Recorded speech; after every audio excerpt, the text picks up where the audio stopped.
உன்னை தெய்வம் என்பதா குருநாதன் என்பதா என்னை பார்த்து பார்த்து வளர்ப்பதனால் அன்னை என்பதா உன்னை கடவுள் என்பதா கருணை வடிவம் என்பதா உன்னை கடவுள் என்பதா கருணை வடிவம் என்பதா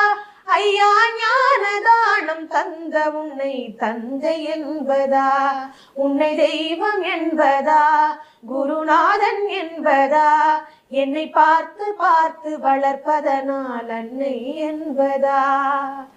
சேரும் செல்வம் எல்லாம் உன் அருளன்றோ பாடும் பாடல் எல்லாம் உன் தயவன்றோ சேரும் செல்வம் எல்லாம் உன் அருளன்றோ